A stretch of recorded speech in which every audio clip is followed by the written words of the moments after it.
pêche à la mouche en réservoir est née dans les grands plans d'eau anglais. Le premier à avoir vu le jour fut celui de Blackdown, situé dans le Somerset, près de Bristol.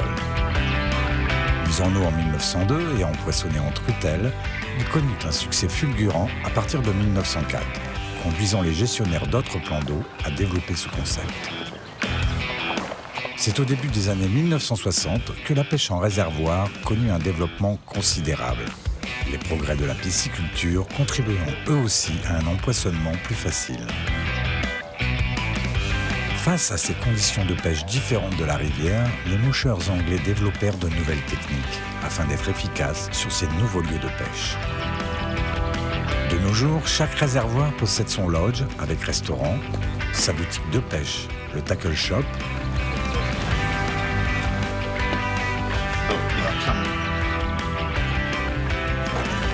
et des pontons pour l'embarquement. Philippe Collet, journaliste halieutique et compétiteur mouche, part à la découverte de ces réservoirs anglais, de leurs pêcheurs et de leurs techniques de pêche.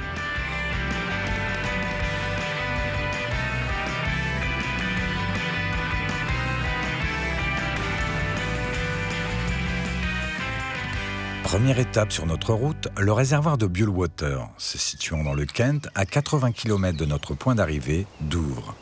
Il est le plus près par ce fait du continent et rapidement accessible depuis la France grâce au tunnel sous la Manche.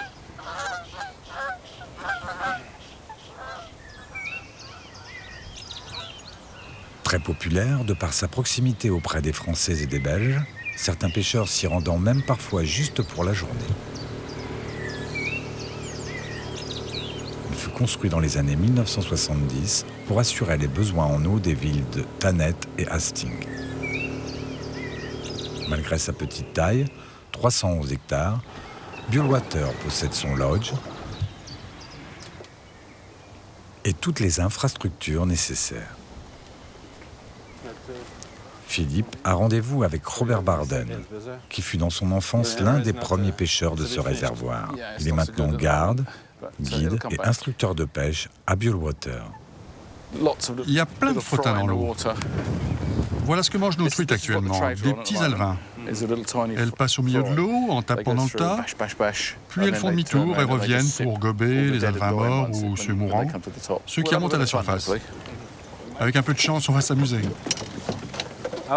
Combien de livres ton bas de ligne ? 10 livres.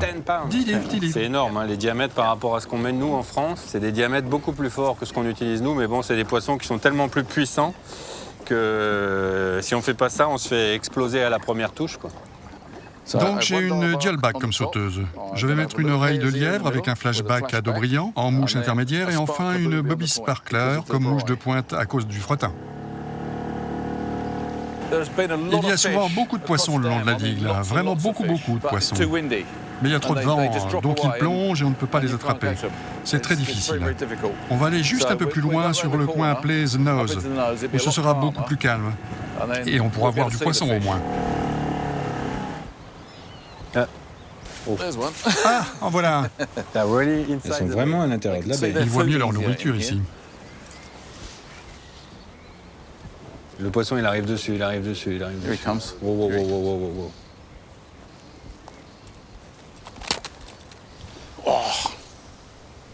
Quand tu vois le poisson derrière ta mouche, Tu tires juste comme ça. très vite. Tu les vois là ? Nous faisons connaissance avec les fry feeders, ces truites qui se gavent de petits alevins et qui de ce fait ne sont plus réceptives aux techniques traditionnelles, rendant la pêche difficile.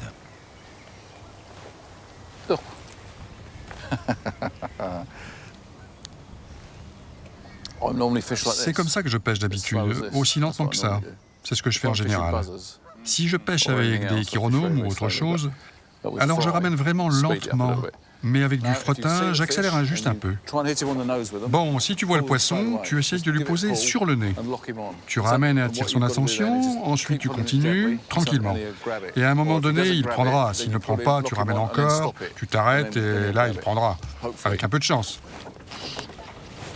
Quand j'étais petit, j'avais l'habitude de pêcher dans les cours d'eau, là, un peu plus bas. À l'époque, il n'y avait que des petits poissons. Si on en attrapait un gros, on le gardait pour le manger. Mais ça ne se produisait qu'une ou 2 fois par saison. Ouais, il s'est décroché. Je lui ai donné trop de mou.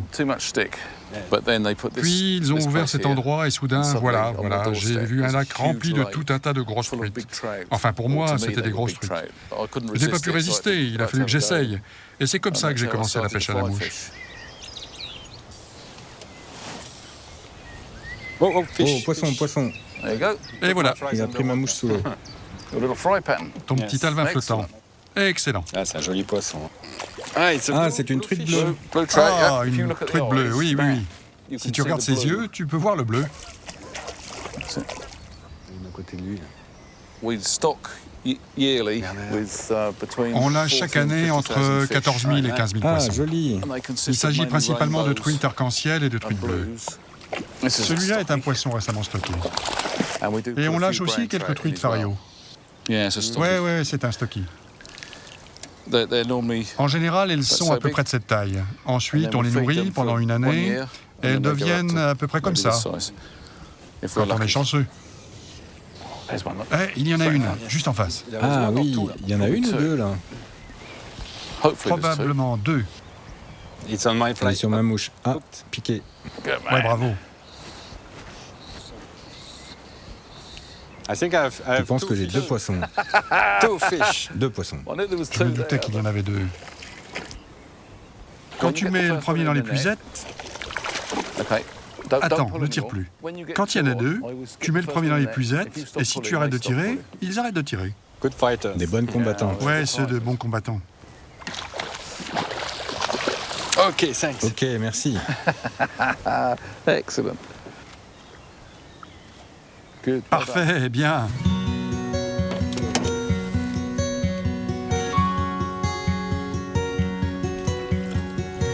There you go. Is it off? Elle s'est décrochée? Oui, elle est partie. I'm a warden or a ranger. Je suis un garde ou un rangers. And I Et teach j'enseigne la pêche à la mouche la plupart du temps. Hop, elle est dessus, t'as vu? Je suis dessus encore. Il y en a plusieurs. Oups. Il y a beaucoup de poissons. Come on. And I look after all the fishermen. Et je m'occupe des pêcheurs. J'essaie de les guider dans la bonne direction. Je leur indique les bonnes mouches et les bons endroits. Quand je fais pas ça, je m'occupe soit de sortir les bateaux le matin ou de les ranger le soir, de les nettoyer, de faire le plein. Ça fait 17 ans maintenant que je fais ce job. Et je suis un homme chanceux, car je vis de ma passion. Hop, poisson. Je l'ai vu, je l'ai pris. Bien, là, c'était beau. Un joli coup de ligne. Pas un coup de chance. Oh, you're lucky. Oh, tu as de la chance.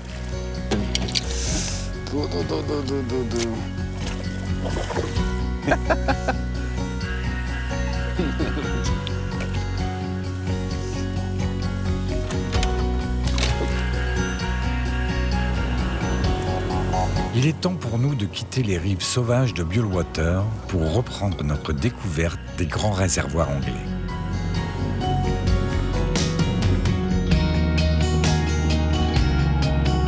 Nous prenons maintenant la direction de Bristol, dans le Somerset, et de son réservoir d'eau potable, Chew Valley. D'une surface de 485 hectares, construit dans les années 1950 sur le cours de la rivière Chew.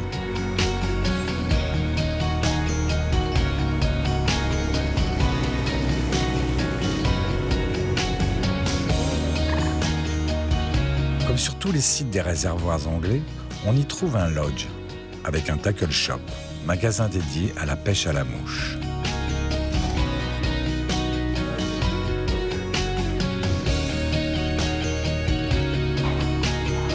Nous y rencontrons John Horsey, le plus emblématique des pêcheurs britanniques, capitaine de l'équipe de pêche à la mouche d'Angleterre. Ici, on ne présente plus John. Émissions de télé, articles, podiums ont fait la notoriété de cet ancien comptable, devenu guide de pêche professionnel il y a une vingtaine d'années, faisant ainsi de sa passion son métier.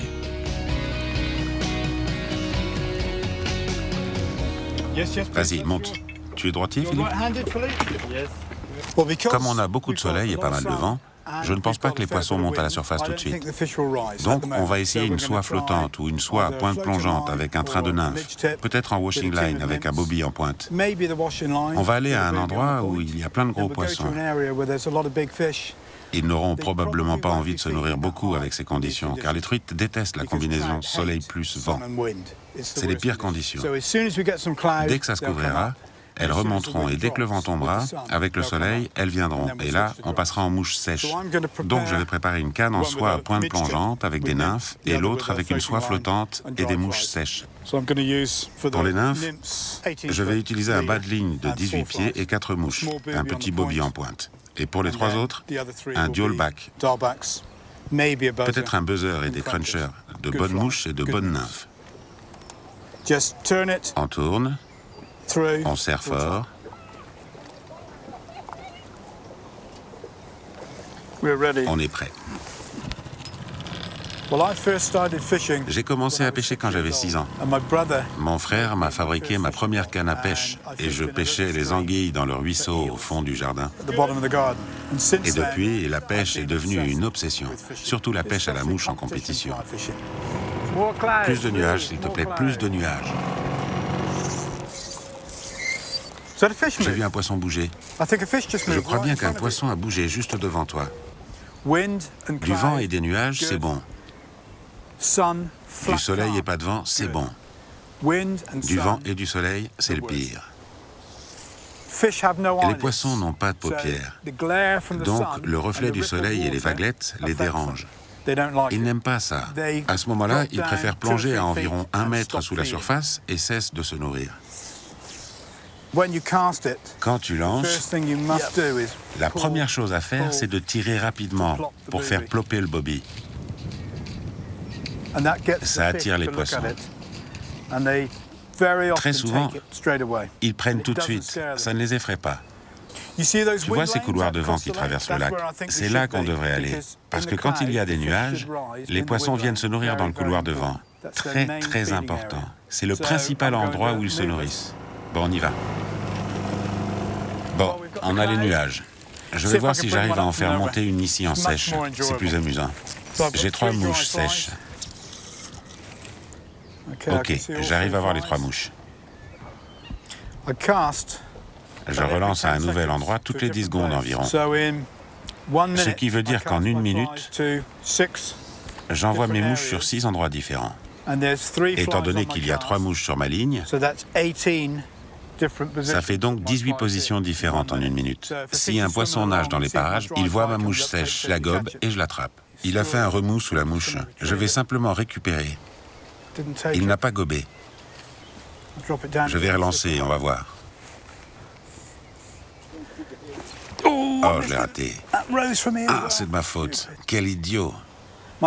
J'étais en train de regarder ma soie qui s'était enroulée autour de mon pied et le poisson a gobé et je ne l'ai pas vu. En Angleterre, on appelle ça un mauvais pêcheur. Il faut toujours surveiller les touches efferées. Je n'attends pas de sentir la touche.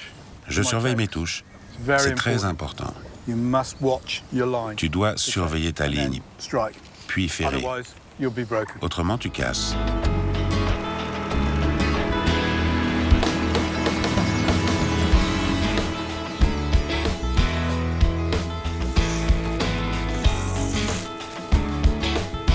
Regarde, il y en a un sur ma mouche.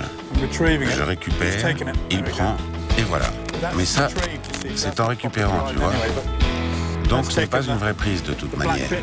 Elle a gobé le Black Beats sur la potence intermédiaire.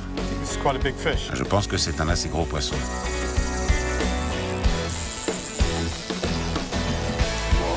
Waouh, il est costaud.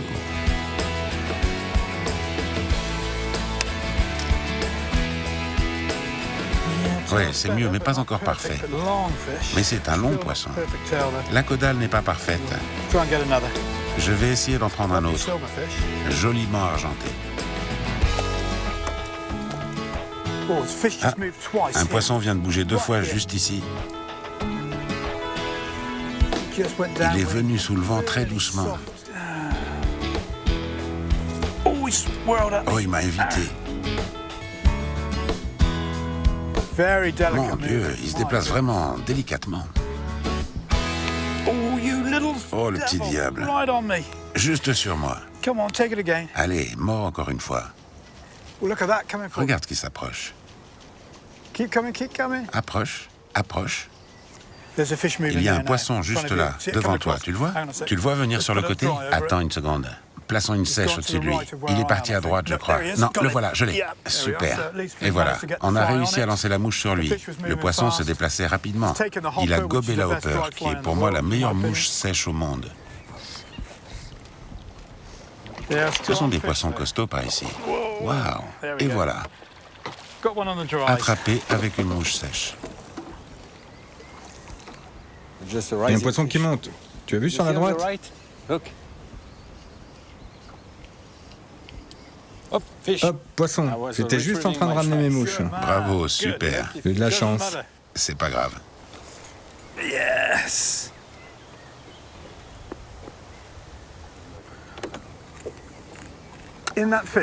Dans ce poisson, on trouve des pubs de chironomes. Elles flottent à la surface. Donc, quand tu vois ça, tu sais qu'ils gobent vraiment en surface. Donc, tu sais que la mouche sèche est la bonne technique pour les attraper. J'essaye de comprendre où se nourrissent les poissons. Voici mes 3 mouches sèches préférées. La première, c'est la top dropper. C'est une mouche carotte. Ensuite, sur la potence intermédiaire, c'est une Bob's Bits. C'est une noire. Et sur la pointe, c'est ma mouche sèche préférée, celle que j'utilise partout dans le monde, un hopper. Ici, c'est un claret hopper. Ça serait pas mieux d'avoir seulement une mouche? Non. Avec une mouche, tu as une chance. Avec 2 mouches, 2 chances. Et avec 3, 3 chances. Il faut toujours lancer la mouche de pointe sur le poisson, de façon qu'il ne voit jamais les autres, tant qu'il ne se dirige pas vers elle. Allez les poissons, où êtes-vous?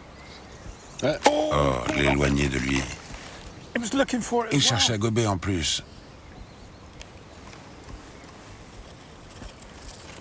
Oui, bravo.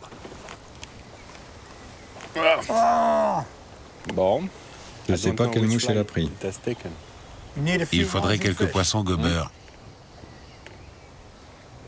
Avant que ces réservoirs remplis de truites n'existent, on pouvait pêcher la truite à la mouche uniquement dans des rivières comme la rivière Test ou bien partir en Écosse pour pêcher le saumon dans les magnifiques rivières là-bas. Mais c'était très coûteux, et ça l'est toujours. Dès que les réservoirs se sont ouverts, la classe moyenne a eu accès à la pêche à la mouche, et c'est devenu très populaire. Il y a des chironomes sur l'eau maintenant. Ils devraient arriver. En voilà un. Juste là, Philippe. Oui, bon nageur. Il est parti sur la droite. Il est venu voir. Le voilà. Fantastique. Une attaque impeccable. C'était une super touche. Il a pris la carotte. Ça y est. J'ai eu des poissons sur mes 3 mouches.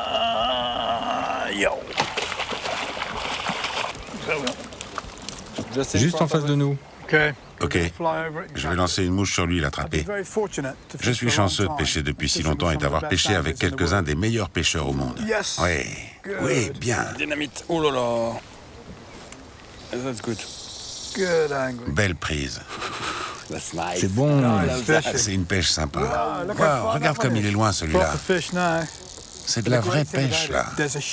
Ce qui est surtout très agréable, c'est le côté amical, y compris au plus haut niveau. Ce qui reste important, c'est de se faire de nouveaux amis, d'échanger et de partager des informations. Et c'est comme ça que je suis devenu guide de pêche professionnel il y a 22 ans. Et j'ai l'impression que c'était hier.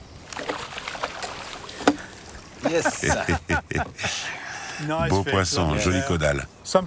Parfois, lorsque le poisson s'est beaucoup battu, il faut le laisser un peu dans l'épuisette pour qu'il récupère. Ça lui prend parfois un peu de temps. Tu vois, maintenant il est prêt à repartir. On l'aide un peu.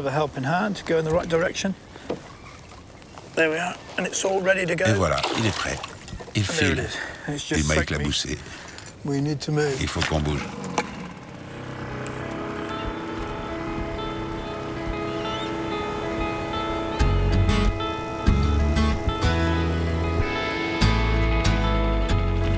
On devrait trouver du poisson ici maintenant. Regarde cette sacrée éclosion juste là. J'ai vu un poisson bouger là. J'espère que maintenant, un poisson là. Il y en a un juste là. Je dois avoir mon nom écrit dessus. 1, 2, 3, ouais. Ah, j'ai cassé. Mauvais pêcheur.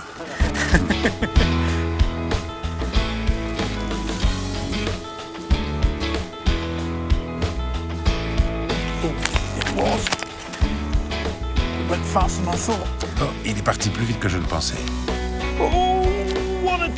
Quelle touche! Une touche incroyable. Le vent ne tombe pas complètement. Ce qu'il nous faudrait, c'est qu'il tombe pour que les poissons bougent. Oui. Ah, je l'ai loupé. Il y a un peu plus de poissons qui bougent ici. Ils sont beaucoup plus hauts dans l'eau, donc il faut juste essayer d'être pile sur eux si possible. Regarde celui-là. Il l'a évité. Il n'a pas gobé. Ils ont l'embarras du choix maintenant. Il y a beaucoup de mouches. Un bon nageur là. Un poisson incroyable. Oui, c'est un plus gros poisson. Il se déplace très lentement. Oh, c'est une fario. Un gros poisson. Oups, mal épuisé. Elle bouge tellement différemment des autres poissons. Regarde ça. Une magnifique truite fario. Ah, elle a gobé un hopper pour changer. Quand la nuit commence à tomber, c'est là que les farios sortent se nourrir, et aussi très tôt le matin.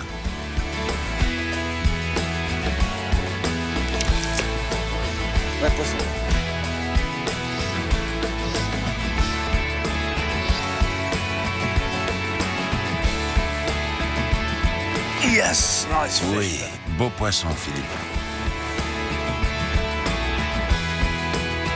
Allez, approche.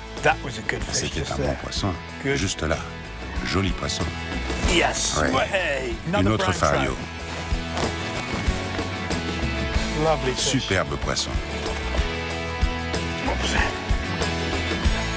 Magnifique fario. Regarde ça. 4 livres. Magnifique caudale.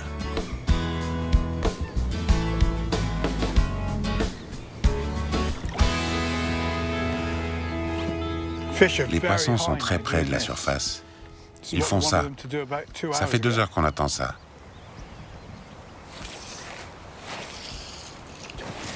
Oh, une autre super touche. Ah, c'est énervant. Je pense que nous allons devoir partir maintenant. Il est 9h30. C'est difficile de partir, n'est-ce pas? On a envie de continuer. Waouh! Regarde le poisson.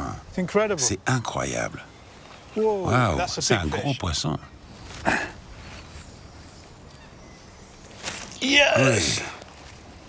C'est encore une fario, non? Non, c'est une arc-en-ciel. Elle a pris l'intermédiaire.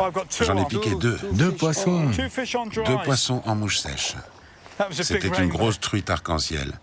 Celle qui était sur la pointe faisait environ 4 livres, mais elle est partie. C'est un poisson très costaud. Vraiment costaud. Un gros poisson.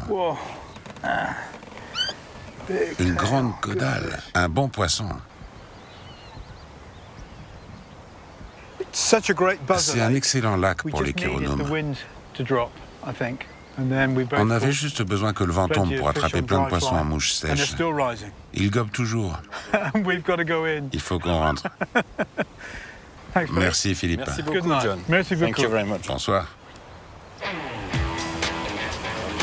À un quart d'heure de Sioux Valley, nous découvrons le réservoir de Black Dog.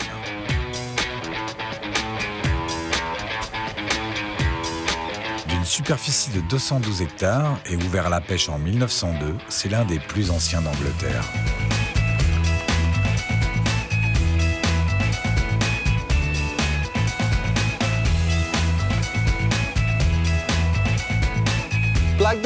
Blackdown est très célèbre pour la pêche à la nage. C'est un lac superbe pour les nages. Il y a beaucoup de chironomes, beaucoup d'insectes dans ce lac. Il est aussi très connu pour ses gros poissons. Blackdown est le premier lac de Grande-Bretagne dans lequel on ait lâché les truites arc-en-ciel. C'est pas vraiment un réservoir pour la compétition, c'est plutôt un plan d'eau pour la détente. On y vient juste pour se relaxer et pour apprécier une bonne pêche. Tout est très calme ici. Gareth Jones, directeur des ventes d'un grand fabricant d'articles de pêche britannique, nous fait découvrir ce lac. Philippe, on va aller vers une petite baie assez éloignée, ce sera plus calme. On pourra mieux contrôler nos mouches, plus facilement. Ici, ce serait bien avec une nymphe, il faudrait pêcher avec une soie plongeante. Mais on va plutôt pêcher par là-bas. Poisson? Ouais, c'est un bon coin.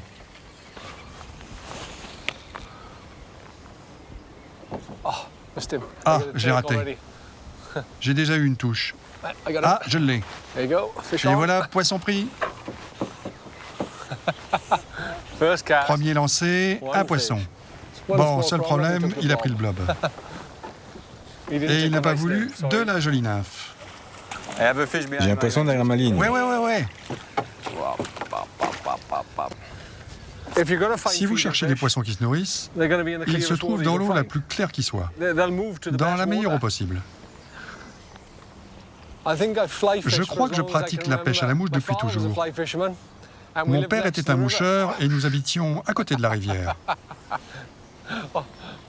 Presque. Je traversais la route et il y avait une rivière. Regarde, il est dessus. Donc j'ai pratiquement grandi avec une mouche dans la main.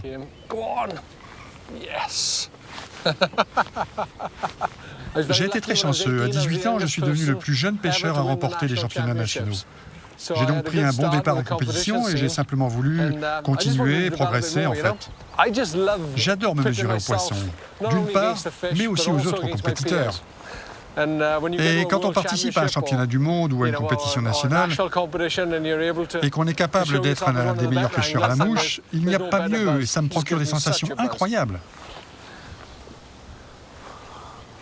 Et il y a du poisson par ici, ça c'est sûr. Et un autre, et voilà. Et il me semble que celui-là a gobé la nymphe. Mais je suis sûr que... Oui, celui-là a pris la nymphe, plus à la surface. Et tout ce que je fais là, c'est que je pêche plutôt lentement. Il y a un tas de poissons juste devant nous. J'ai un blob très attractif sur la pointe. 3 minuscules nymphes que l'on appelle musking. J'ai un Aren Pheasantile en sauteuse, un cruncher sur l'intermédiaire et ensuite un dialback.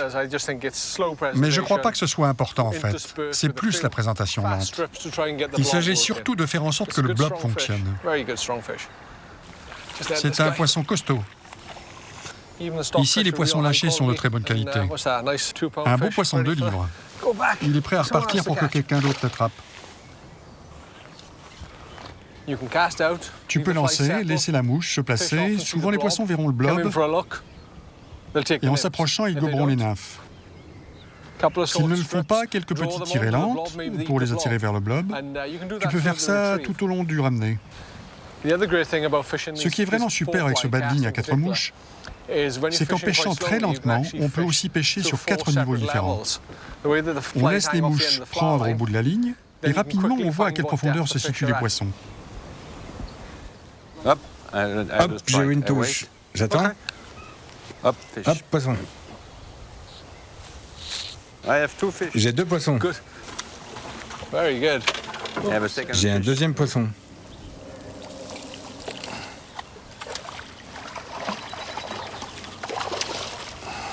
Je n'en attrape pas beaucoup, mais je les attrape par 2.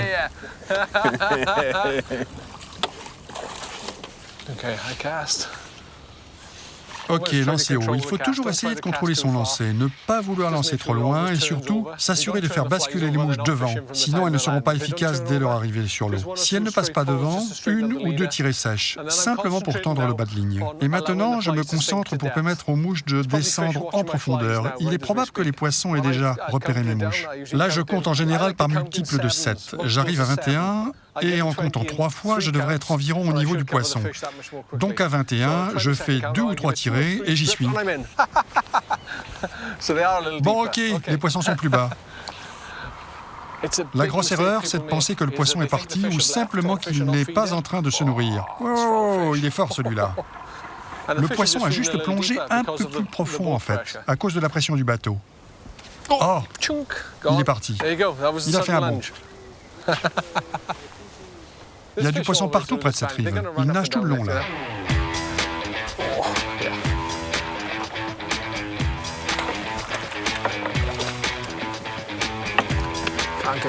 J'arrive pas à l'attraper. Et je le remets. Sur la montée. Oh, c'est un plus beau poisson, ça. Celui-là s'est approché et a pris sur la remontée. Si tu n'attends pas ce poisson, tu le manques.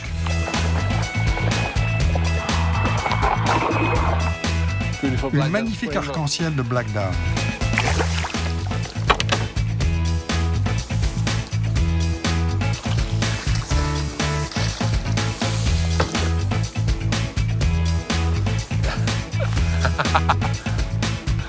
Ah, je l'ai eu finalement. Oh, c'était un beau poisson. Décroché. Oh, il est dessus. Il est dessus. Poisson.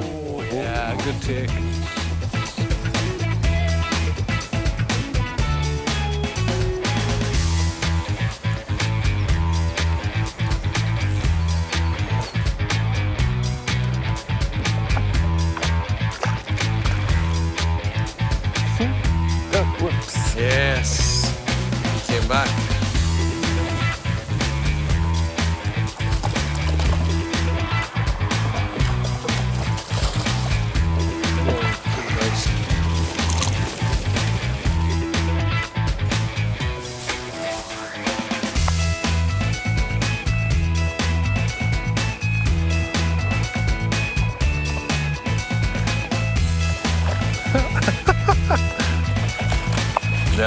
Ce sont de jolis poissons.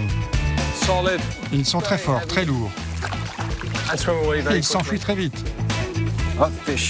Poisson. J'ai ferré.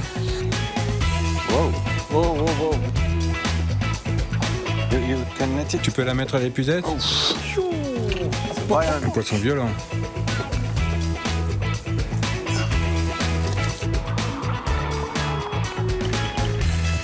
There you go.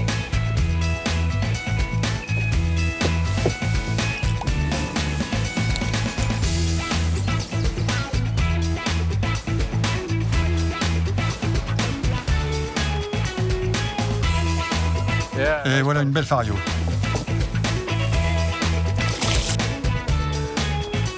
Un brochet l'a attaqué. Hein. Beau poisson.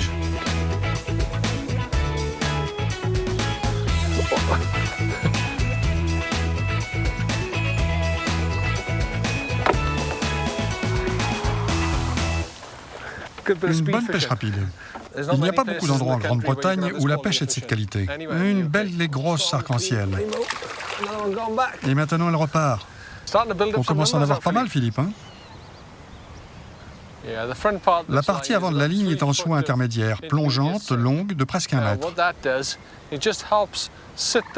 En fait, ça m'aide à placer les mouches un peu plus au fond de l'eau et ça ancre la fin de la soie. Quand on voit le changement de couleur, on marque un temps d'arrêt, juste une seconde. On attend que les mouches retombent et ensuite on tire un peu à la verticale. Et tu fais attention de t'arrêter à chaque potence. Loupé. De nombreuses touches se produisent sur la remontée. Si tu fais ça systématiquement pendant toute la journée, tu attraperas beaucoup de poissons en plus. Et il y a tant de poissons que les gens loupent comme ça. Il faut vraiment se concentrer sur la montée. On a trouvé pas mal de poissons dans ce coin-là. C'est plutôt sympa, mais maintenant, il nous faut un peu plus de challenge. Donc, je pense qu'on va aller tout au bout du lac pour voir si on trouve quelques poissons plus gros. On est arrivé au bout du lac de Blackton. Les gros poissons aiment les eaux peu profondes. Il y a plus de nourriture ici.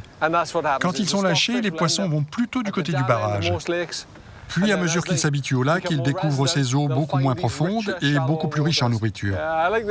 Ça, c'est ce que j'appelle mon détecteur de poissons. On peut pêcher assez lentement avec lui. Actuellement, je pêche avec une soie plongeante de 3, une mink et un blob. Et je vais juste essayer de chercher le poisson. Comme tu peux le voir, à chaque lancer, je récupère de manière différente. Je modifie les profondeurs et je récupère à des allures différentes. Tu attraperas peut-être peu de poissons avec cette méthode, mais tu sauras où ils se trouvent. Ensuite, tu pourras revenir sur ces poissons avec des méthodes plus imitatives, en ralentissant avec des nymphes et en se plaçant juste devant eux, en les laissant statiques et en attendant qu'ils les prennent. Oh zut, c'était un poisson. Un sacré poisson même. J'aime pas rater un poisson. Oh, je n'aime vraiment pas rater un poisson. Ça a été fantastique aujourd'hui à Blackdown. C'est un petit endroit, l'eau est remplie de poissons et on en a profité au maximum. On en a attrapé beaucoup en combinant entre les nymphes et les leurres. Maintenant, c'est l'heure de la bière. Allez, on va aller boire une pinte.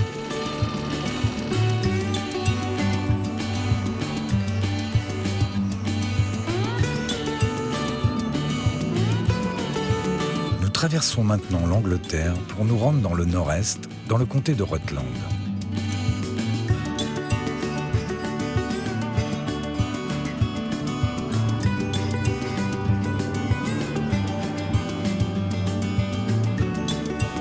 C'est ici que fut construit en 1976 le réservoir de Rutland, qui, avec ses 1300 hectares d'eau, est l'un des plus grands lacs artificiels d'Europe et le plus grand d'Angleterre. Avec une telle surface, c'est bien sûr un paradis pour les sports nautiques, une réserve naturelle reconnue, mais également un fantastique terrain de jeu pour les moucheurs.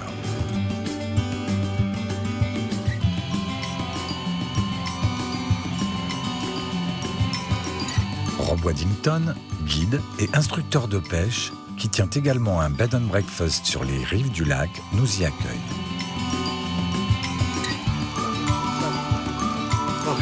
Bienvenue dans ma caverne. Il y a tout ce que tu veux ici.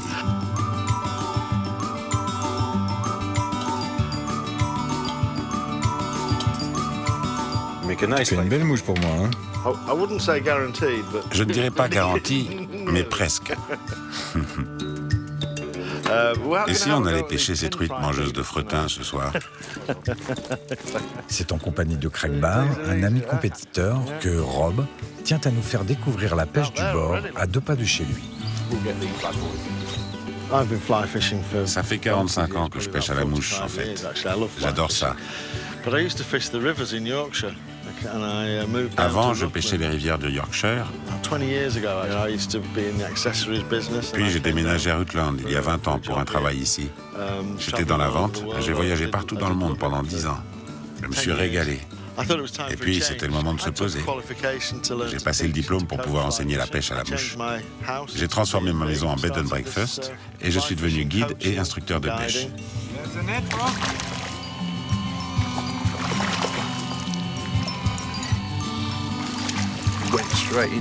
Et il a foncé droit vers la mouche.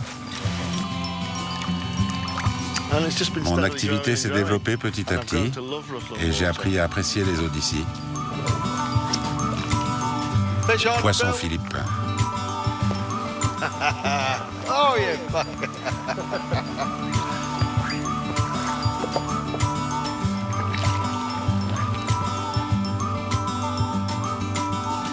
Poisson.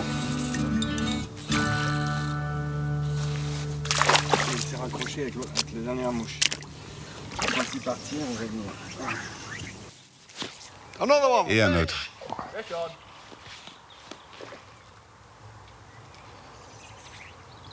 Il est encore parti.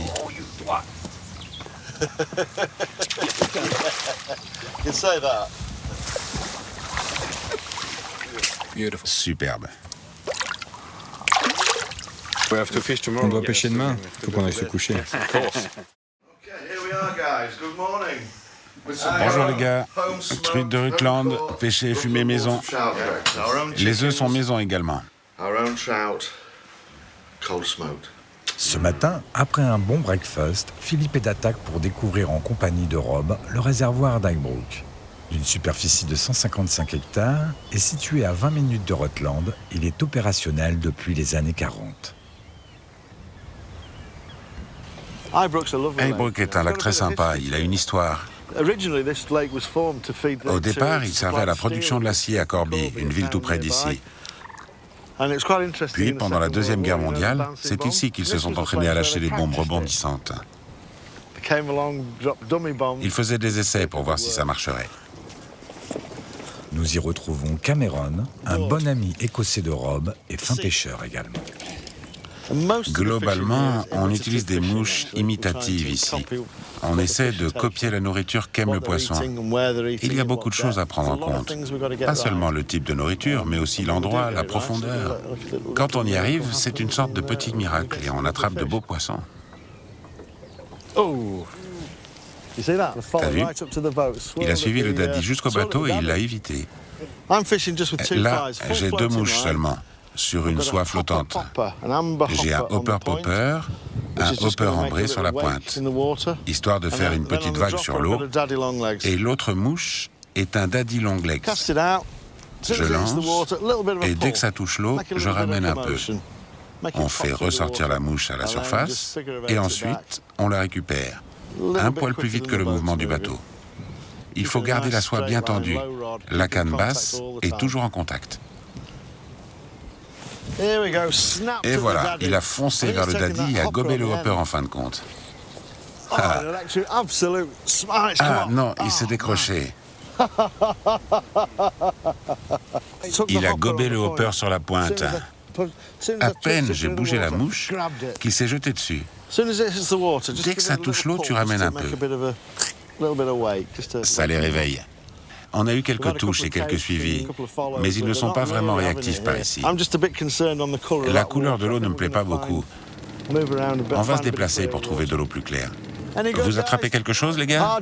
C'est dur aujourd'hui. Aujourd'hui encore, les truites semblent occupées à manger le menu fretin. Un alevin. Je viens juste de le prendre à la surface. Normalement, si les truites mangent le menu fretin, tu les verras bouger.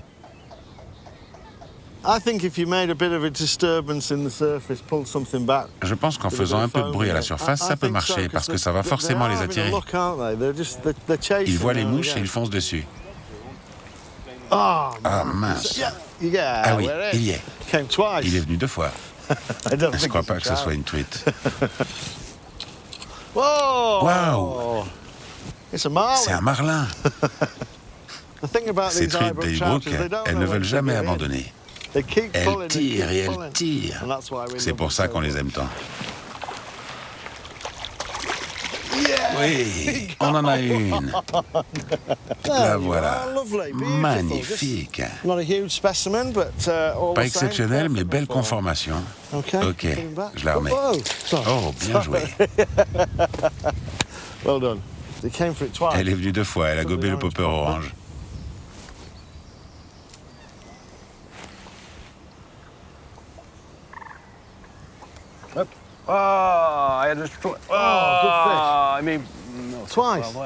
J'ai eu une touche. J'ai dit « Ah », après j'ai levé et après le poisson a sauté. Perdu encore. Derrière le bateau, encore. Je préfère faire ça que de prendre. Du coup, les poissons restent derrière le bateau parce qu'ils se disent « On est en sécurité là. » C'est comme une truite, juste plus petite. Elle a gobé le daddy. J'ai eu ma touche. Je suis content. On va retourner là où on a vu ces poissons. Je vais tester cette silver cormorant au cas où elles se nourrissent de menu fretin.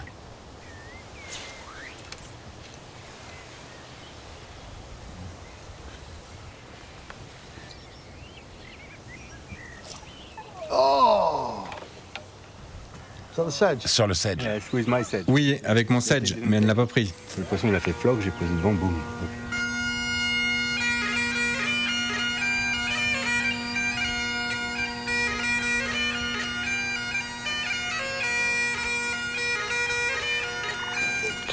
Cameron. Quel sacré pêcheur ce type.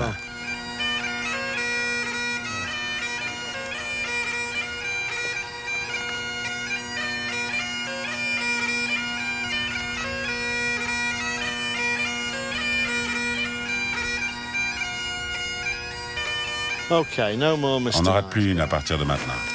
Oh, superbe. C'est la bonne. T'as vu comment elle nage? Il est venu derrière, mais il n'a pas pris.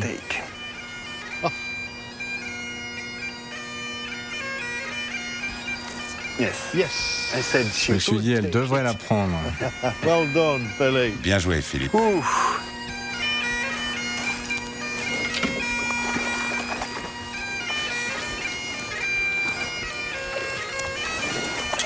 Bravo, monsieur, bravo. Thank you.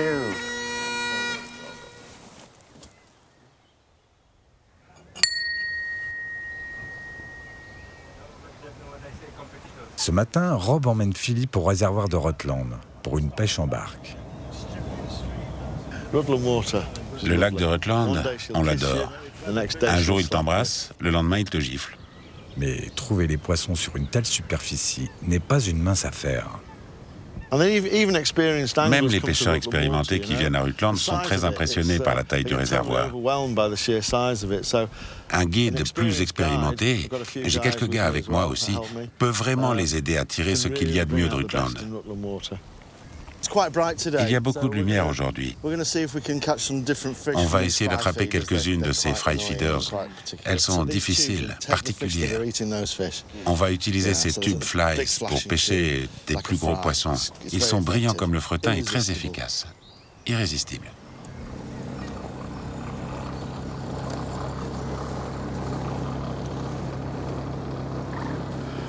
Les jours de bonne pêche ici, c'est vraiment un des meilleurs réservoirs de la planète. La qualité du poisson est incroyable. Ah oui, oui. Un bon poisson. Ah, super.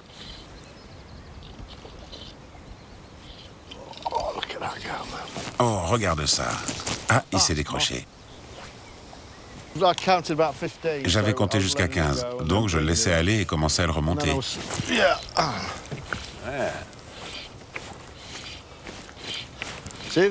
T'as vu ce poisson comme il m'a pris? Pas aussi gros que celui d'avant, mais pas mal quand même. Oh là là, quelle puissance! Et la vitesse!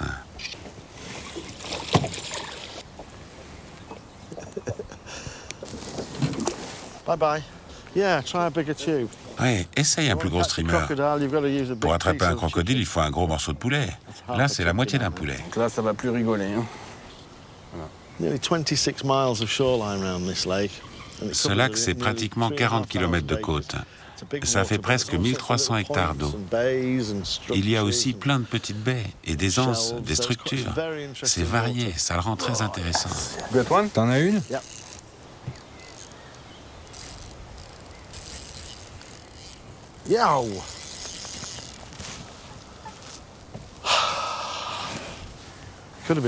Peut-être que c'était un brochet.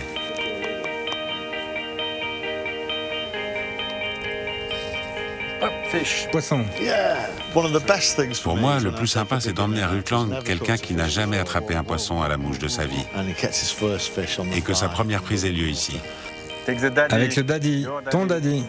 C'est ma récompense. Ça me donne le sourire. Un peu comme un saumon, non? Et en plus, il y a tant de nourriture dans ce lac. Oui, on en a un bon poisson. Les éclosions de chironome au mois d'avril et de mai sont incroyables. On a un poisson. On a des éclosions de sedge, de libellules, du fretin, vraiment beaucoup de nourriture. Ils aiment ces streamers, hein? Et les poissons grossissent et grossissent encore et toujours, et deviennent de belles truites puissantes. C'est un des meilleurs sites d'observation d'oiseaux du pays ici. Il y a des balbuzards. Il a vu quelque chose. Ouais, il y va. Oui. Il a pris un poisson. C'est un gros poisson, non? Oui, c'est un gros. La bonne mouche, le bon endroit, le bon pêcheur.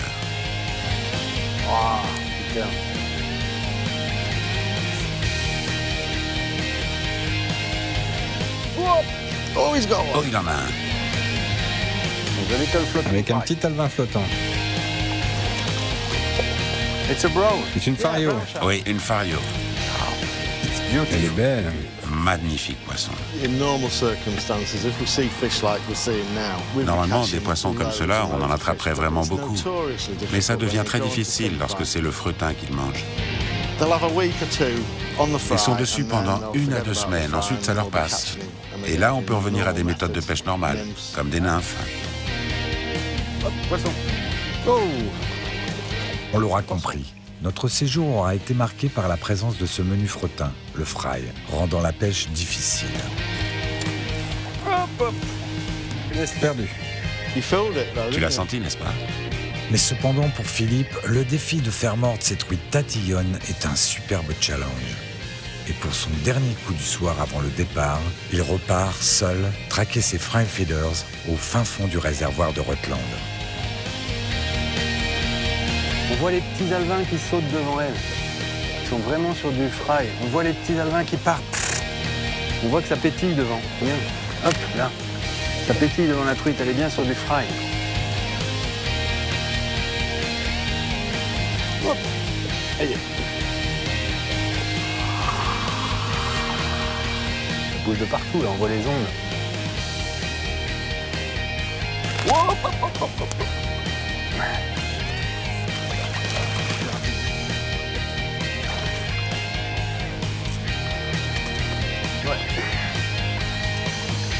Hop, décroché. Oh.